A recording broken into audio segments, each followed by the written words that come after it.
Hello everyone. मैं last video जो बनाई थी वो ट्रैवल हिस्ट्री के ऊपर बनाई थी और उसके बाद में बहुत सारी कॉल्स आई ट्रैवल हिस्ट्री के बारे में ही।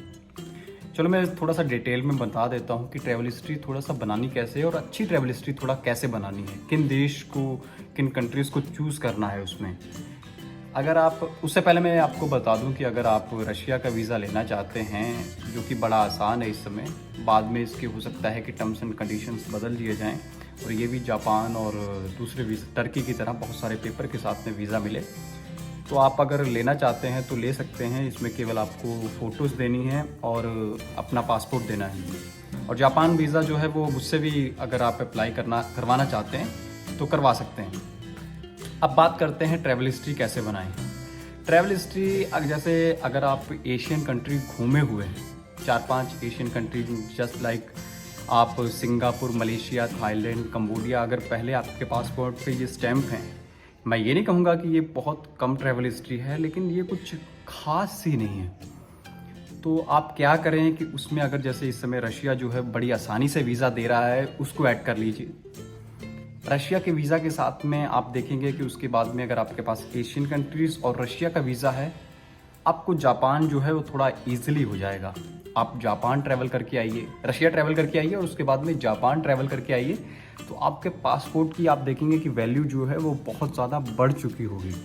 और उसके बाद में आप अगर आपका टारगेट है शेंगन वीज़ा, यूके वीज़ा लेना, अगर आपका, मैं उस सब्जेक्ट पे ये बात कर रहा हूँ कि अगर आपका जो टारगेट है वो शेंगन वीज़ा या यूके वीज़ा लेना है, तो आप किस हद तक की जो ट्रैवल हिस्ट्री है वो बहुत ही अच्छी होगी। अगर आप 40-50 हज़ार रुपये की जॉब या बिजनेस कर रहे हैं, अब आपने रशिया वीज़ा ले लिया और उसके बाद में आप देखेंगे कि आपको जापान वीज़ा भी मिल चुका होगा। अगर आपके पास में 5-6 स्टैंप एशिया की और रशिया की होगी तो जापान वीज़ा भी मिल जाएगा।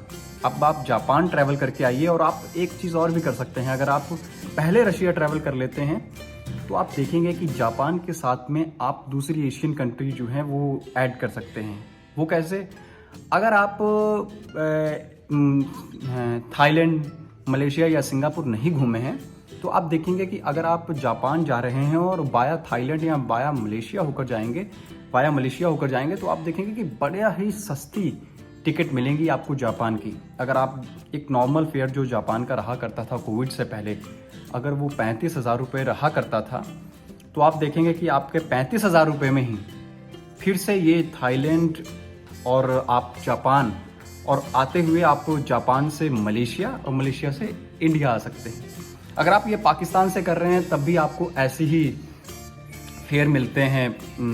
अगर आप फ्लाइट के बारे में बात करें, जापान के बाद में आप देखेंगे कि आप सर्बिया अप्लाई करें, सर्बिया ट्रैवल करें, और उसके बाद में आप हो सके तो तुर्की, और तुर्की के साथ में आप इजिप्ट ऐड कर सकते हैं, क्योंकि बहुत सारी ऐसी फ़्लाइट हैं जिनका तुर्की में ट्रांजिट है।